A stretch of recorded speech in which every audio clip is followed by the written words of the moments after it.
Yo, get down, Ruffin. Get down, Ruffin. Oh, shit. Oh, shit. Oh,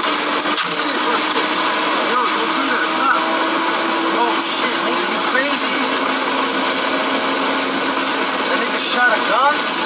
This video going viral out of Florida, raising a lot of questions and a lot of legal issues as well that I want to talk about here for just a minute before we get back to more of the video.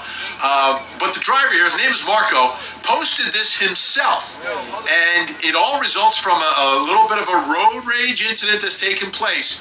And he recorded it himself, posted it himself, okay? He's got a dash cam that shows inside the car and outside the car at the same time. So he recorded this, posted it, and what happened was he's driving down the road, gets into a little bit of one of those road rage altercations with this other car, and at some point the driver of the other car brandishes a weapon, and he sees it.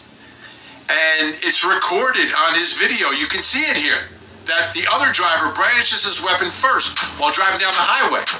Well, then he's driving, and apparently the other car goes past him and in front of him, and that's when he pulls out his own weapon and fires it at the car in front of him.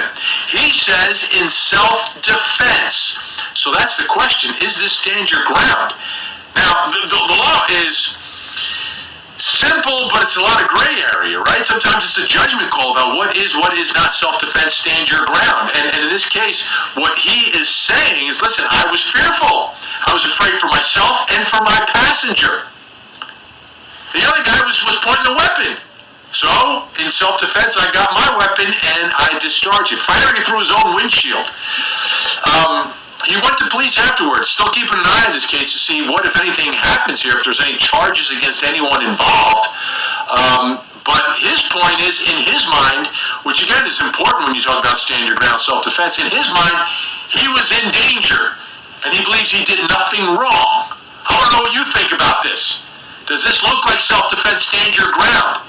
The other motorist pulled out the weapon first, then was going back and forth, came really close to him, got in front of him, and that's when he fired his weapon. Good news is no one was harmed. But at the end of the day, was this justified? Is this stand your ground? Is this self-defense? And like I said, we're in the gray area of the law.